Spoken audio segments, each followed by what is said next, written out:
Good morning. So, yeah, just really loving getting deeper in my own understanding, which is so interesting because I came to yoga. I've been teaching yoga for now over 20 years. But before yoga, before starting to learn to teach and share yoga, I was in psychology and studying psychology in a graduate program in psychology.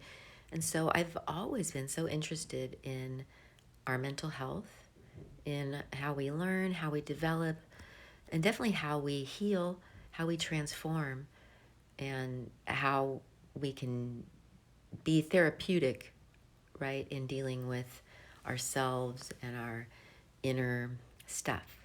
So it's interesting for me to now be so entrenched and engaged in this study and practice and sharing of yoga and seeing how that is a place and a way to be doing this work on ourselves, on our psychology, on our emotional selves, on our emotional health, and how that's really going to affect our relationships and our sense of connection with our life direction, right? And just so much writing on those aspects, how we're doing emotionally, how we're dealing with things like our emotions and our past and our trauma and our drama, and what are we doing to take care of that, right? And interestingly, I can see that a direction that we get from practices or approaches like yoga is this awareness that a daily practice can help.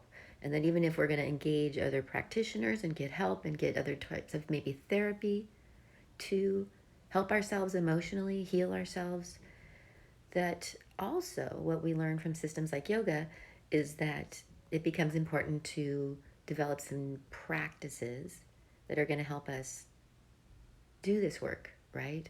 And so it's been so interesting for me to see with myself and with the people that I get to work with that I can see this inner work we get to do through our practices, right? And how it's really a way and a place and how important it is that we're doing this inner work, all of us, right?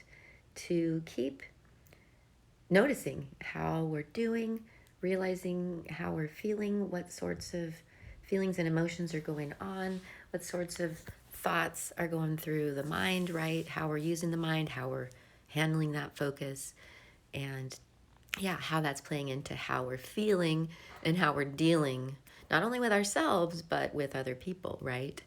And things in our lives. So it's so interesting how our practices that can be forms of meditation, for instance, anything that gives us a chance to listen to ourselves more, to notice what's true for us, to become more of that observer, just so that we can even notice and deal with how we're feeling, right? That's a big part, just the awareness that often we're not in if we're not doing things to tune in, tap into how we're actually doing, how we're actually feeling, how we're actually thinking and focusing and feeling, right? So that alone is one benefit of these practices is that we're getting a chance to just tune in to how we're doing. And then yeah, that through these different practices that help us not only just become more aware of what we're thinking about, what we're feeling about, what we're harboring, what we're remembering, right? What we're anticipating, all those pieces that go with and add up to how we're feeling.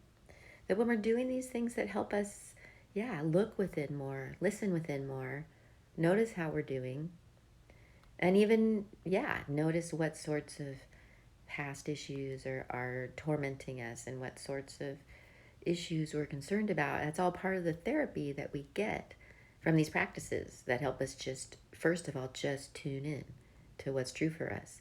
And so whether that's, any form of meditation, that could be anything we're doing, just adding that aspect of listening to ourselves. So it could be even while we're washing the dishes, that's a place that we're deciding to be in a state that we're just listening more to ourselves from that observer perspective. And then one of the big therapies that we get from these systems is to remember to be non-judgmental when we're noticing. So that becomes its own therapy.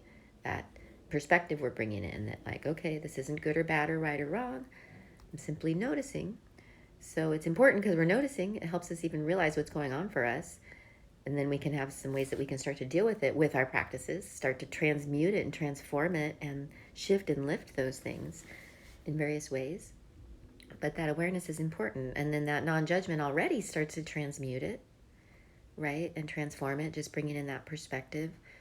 And then, but what's cool with our practices is we also get to do things to, well, through just feeling and facing what we're feeling and dealing with and remembering, that already starts to free us up.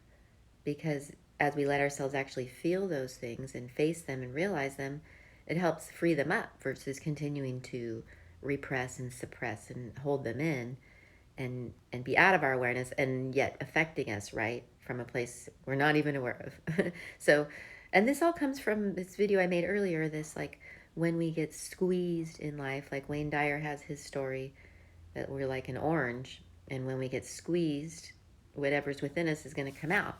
So if we've got these feelings of anger, resentment, fear, guilt, shame, right, unfortunately, that is going to put us in a place of being aware of, right, what's within us. So in our practices, we get to not only notice what's true and start to just become more aware, bring in a new perspective and non-judgment, but we also get to have ways that we get to transmute it, transform it, let that stuff go. So whether it's just by feeling it and facing it, doing things like journaling to get it out. So whether it's, yeah, whatever we're doing in our practices that are helping us also let it out. It is an energy thing too. So when we do things like journaling, our feelings, for instance, and our thoughts, we're actually getting it out of us energetically. We're releasing those feelings. We're even releasing stored trauma of the past. When we're doing these things to actually look at it and listen to what is going on with us and then have ways to release it and thus do some alchemy and some transformation. So that happens with things like journaling or even like conscious conversations, right? When we're having conversations with friends that it feels safe with, that can happen. But then also we can do things in our practices that really change our physiology, right? And we can also see that those emotions and feelings are, because they're energy, that we can start to look at them differently and use things like breath and play with how movement is going to make a difference in not only transforming the current emotions as energy, but also if we have that stored trauma, that the energy stuck in our bodies in a sense, that's how things like the movement, the breath, and even stillness are going to help us transmute and transform and shift and lift that, which is really just going to change what's happening for us emotionally. So it's amazing the therapy that we can get and do with these practices that we could think are so simple in their intentions. But when we realize the deep work that we're doing, and yeah, that it's important that we are doing that deep work because all of us, I would propose, have, those hard things within us that are part of why we're responding sometimes in ways we don't want to. So, but when we build in practices and ways to more like every day, tune in to how we're doing and then have ways to work with what we're discovering, release some of that stored trauma, shift and lift those feelings and even just play with the physiology of it all. And definitely work with the focus that we're in and the way that we're using the mind and how the psychology is going. So we're really working with our psychology mostly with these practices, we can see, or just as much as we're working with our physiology and our physical selves. We're definitely impacting our psychology and taking care of ourselves emotionally through things like practice. And then it's so cool that you can decide which practices work best for you. But I would encourage that it's important that we're finding ways to do that for ourselves. And it's really going to change how we are with others in our relationships and how we're dealing with those feelings, right? So hope that's helpful. Love you guys. Namaste.